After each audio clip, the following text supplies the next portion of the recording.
Ooh, I dropped you guys right when I turned it on. So, let's see if else is catching me. I just got off the phone with the Mopar parts people. No, it's not the dealership. So, before this rant gets started, and they go, well, it's the dealership. They go by that. This is not a dealership. This is the same place if you go to like Amazon or not Amazon, but yeah, Amazon, AutoZone, or eBay, or any part store, and you order a part and you go by your engine. Excuse me. You go by your engine. I just left work. I didn't go to work. I just had to go up there and get something, come back. But you go up there, you give them your year, your make, your model, the engine in it, your transmission, and that's it. And then they give you a part, usually a generic part. Even electrical, they just ask you if you have so-and-so, and they do this. Well, I called the parts department, not of a dealership. Now, I have emailed this company 2 or 3 times. 3 or 4 times, because I also messaged them before. I have never gotten an email back from them.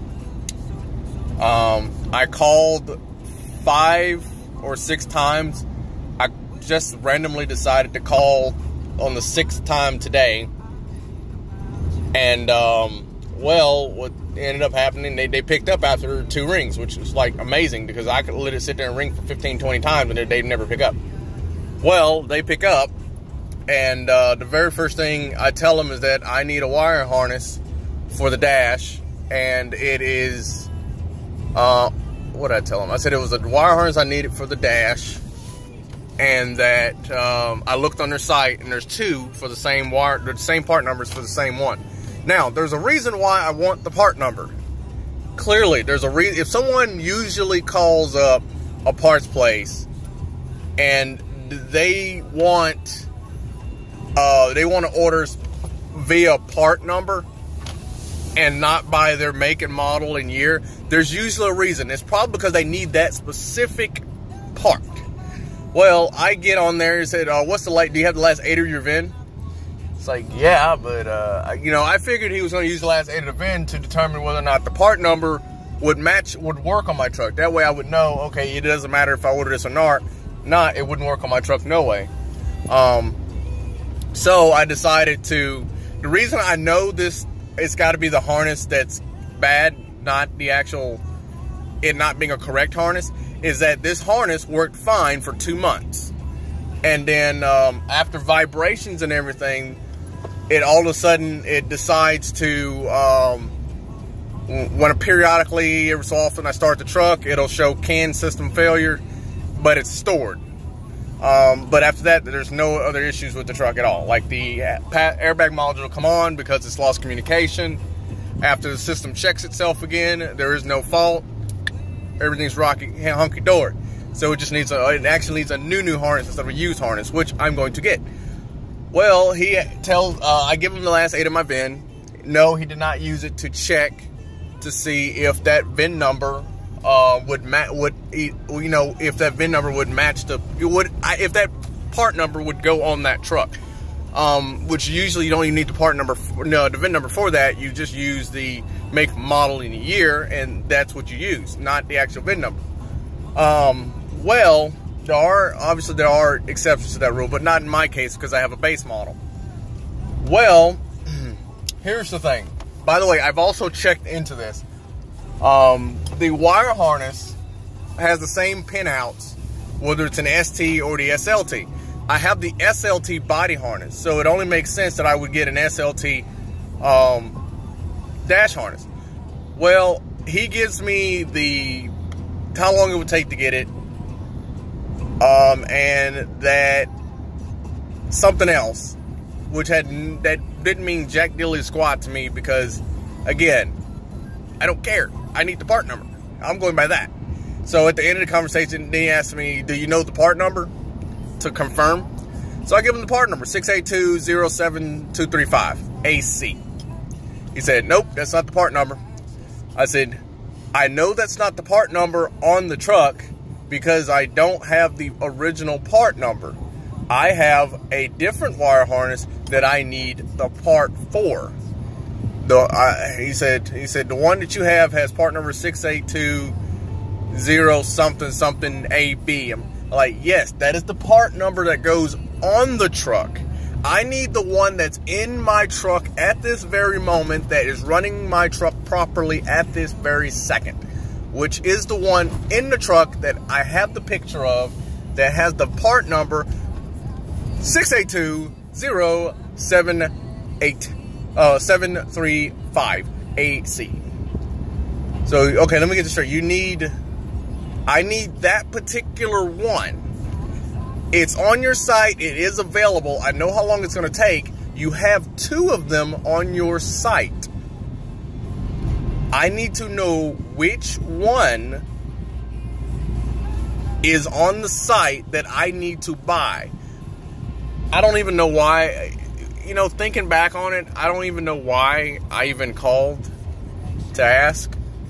I guess I was expecting to hear that this specific harness has a specific thing missing off of it, but that's why it's $100, $110 cheaper than the other harness.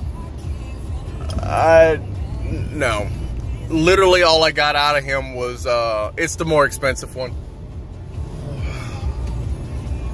Where are you going?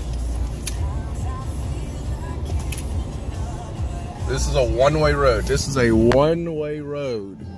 Traffic goes this way. Arrow, where are you going? Oh my God. But anyway, I just dealt with that for like 15 minutes. Depending on how today goes, I'll be ordering that harness. I'll be ordering, I'll be sending out the,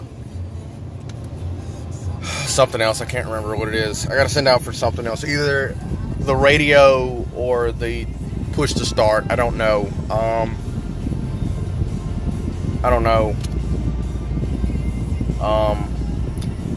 The light bar's on its way. It'll be here next week. So look forward to that. Like I said, the check engine light is on. I don't know if it's an active code or a stored code. I know it's not the brake system, because the brake system throws a brake light as well. I'm under the assumption, I want to say that it's going to be, it could be the PCM, or it could be the HVAC module. Well, no, it's got to be something like that, because it shouldn't throw it for the HVAC module. I'm pulling out the Autel because I know I've been asked, do I still have the Autel? Do I still have the Autel? How do I like the Autel? I just plugged in the dongle, which is down there. We're waiting. I still have the screen protector on it. That's why you might have hella glare on it. I don't know. I'll just hold it up so you guys can see it when I actually get there. But we are going to look up. I want to turn the key off, but it's in the run mode, which is what it needs to be in. Great thing about this tool is I can go just to shop manager, vehicle history, which I also have the GMC truck, the Envoy that I was working on. But I'm going to click on it. Last time I checked the truck, it had 0 codes. The last time I had the can issue, it had 24 codes. Out of the 24 codes, about 20 of them were the same codes in different modules. So we're going to go to diagnostics just for the hell of it. Let's go to AutoScan. AutoScan usually doesn't take that long. Now the PCM was, which I figured. Transmission, which I also figured. If I'm not mistaken, see, if the occupant restraint module has it in there, it's going to be loss of comms. The HVAC module should have something in it, because I don't have the one down there plugged in. Electronic power steering is going to have the same thing in it. Now you see, if the power steering control module doesn't have a fault in it, I'm fine. This is crap. I need to go back. Hold on. The reason I need to go back is because if I do it that way, I have to do it one by one. Like here you go. Implausible data received from electronic steering position angle sensor. Stored. Like I said, if it can communicate with the steering module, which is brand spanking new from the dealership, if it can communicate with that with no codes when I do the scan, then I know that the data from the ESP is just going to be stored. Transmission control module, lost COM with the body control, steering control module cluster, all stored.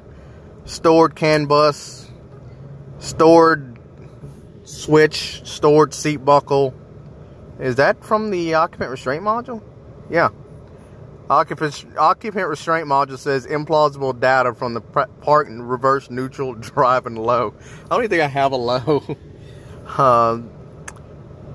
CAN bus off performance for the instrument cluster. Occupant restraint module lost. Stored. The only active is the vehicle configuration not programmed, which is interesting. All the same, which when I cleared, it's going to be gone. What is that in? The radio. Okay, I'm not worried about the vehicle not programmed for the radio, because the radio is not for this truck. That code will not set a mill light. Stored for the electronic power steering. Stored for miscalibration for the door. CAN bus off performance. All of it's stored. Everything on here is stored. If I clear this, it's going to clear everything. Now, this is what that door module means. Okay, never mind. It recalibrated itself.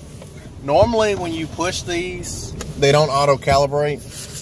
But it's like if you remove the battery, it completely loses it. But if it loses CAN signal, it doesn't calibrate. So if I go in here, again, all of these are cord. I'm going to go quick erase.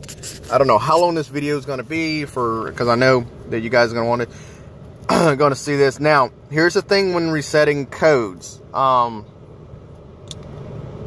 When you reset codes, you have to remember something. The powertrain module had a COM loss because of these had issues because of other modules.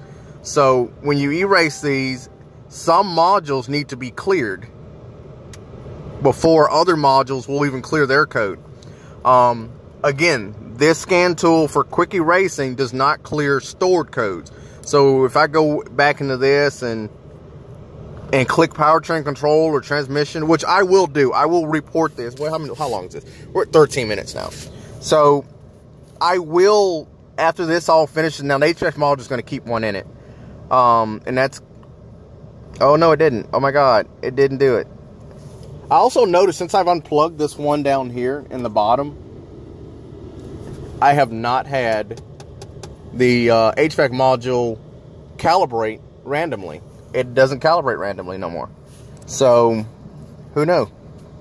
So, it's going to finish this last one. It's going to do the electronic power steering. I don't know how the audio is going to be, because it's currently reporting my audio through the truck. Alright, so now we're past. Keep in mind, this is a flooded truck, by the way. Everything's passed except the first two. And if we go into report, powertrain module, implausible data, stored, and stored. None of these are CAN problems. They're just those. If I go into, just a quickie for you guys, don't exit. If I go into the power control module and I go into, no, we already know the codes. I wish you could stop that. Like, see, it's frozen code. It's a code that's stored. If I go to erase codes and I go in here, no, the ignition's not off, but it's not going to hurt anything for what we're doing. I don't know if it has glare on this or not.